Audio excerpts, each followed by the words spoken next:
before Lamborghini had figured out how to glue scissor doors to a V12, and before Cadillac tried convincing us that tailfins were still fashionable in the 1970s, Canada of all places quietly unleashed one of the most extravagant, misunderstood and utterly fascinating custom cars ever made. And no, it wasn't built in a shed, it came straight from Hollywood, courtesy of George Barris, the man who turned a Lincoln Futura into the Batmobile and basically defined what a TV car should look like in that era. This, however, wasn't for TV, it was for Esso, yes, the oil company. In 1967, to mark Canada's 100th birthday, Imperial Oil decided it needed a promotional campaign so absurd, so enormous, that it could only be matched by the size of the country itself. They didn't want a poster, or a catchy jingle, or even a mascot. They wanted a car, a custom-built, gold-trimmed, space-age monument on wheels. And to pull this off, Imperial Oil needed three things. 1. A car that was futuristic but still recognizably North American. 2. A brand that wasn't too posh, i.e. Cadillac, but not too common like Chevrolet. 3. A customizer with a big enough ego and enough fiberglass resin to build something so absurd it will still be talked about decades later. And that's where the 1967 Oldsmobile Toronado and George Barris enters the chat. So, the base car for the 67X wasn't exactly some rusty old 4-door. The Toronado was a revolution in its own right. Launched in 1966, it was the first American front-wheel drive car since the Cord 810 of the 1930s. But unlike the Cord, which had mechanical nightmares and a transmission that required prayer to operate, the Toronado just worked. It was huge, at 211 inches long and weighing 4,500 pounds. And it shoved all of that mass down the road with a 425 cubic inch rocket V8, producing 385 horsepower and 480 pound-feet of torque. Now I know that's a lot of grunt for a front-wheel drive car, but hey, they picked it anyway. And despite this layout, it handled surprisingly well. So well, in fact, that Bobby Unser raised one up Pikes Peak. That's like rallying a grand piano, but it still worked. But as good as the Toronado was, it still looked a bit restrained, and that's where George Barris and the oil-backed blank check enters the story. Now Imperial Oil needed a car to give away for its 1967 Centennial promotion, and Barris, always one to turn the dial past 11, did not disappoint. In fact, restraint was not in his vocabulary. The 67X project, codenamed Project Bubbles, during development, saw Barris take a Toronado, cut it in half lengthways, stretch it by 15 inches, and then pin most of the steel bodywork. In its place, fiberglass, and lots of it.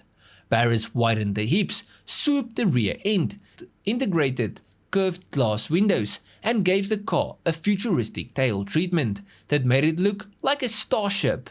The result was part spaceship, part living room, and all theatre.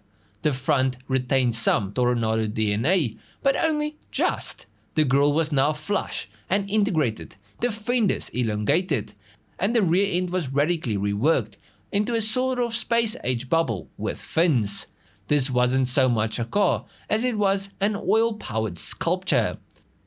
Inside, it was a lounge, not a car interior, one with plush gold upholstery, wraparound seating in the back, and a front passenger seat that swiveled to face the rear sofa. It was like a rolling Canadian chalet. But it wasn't just flash either. The 67X came with power everything, from windows to seats. A central control panel gave access to climate control, radio and lighting, all of it futuristic by 1967 standards. And the whole thing was functional, not a prop, not a movie car.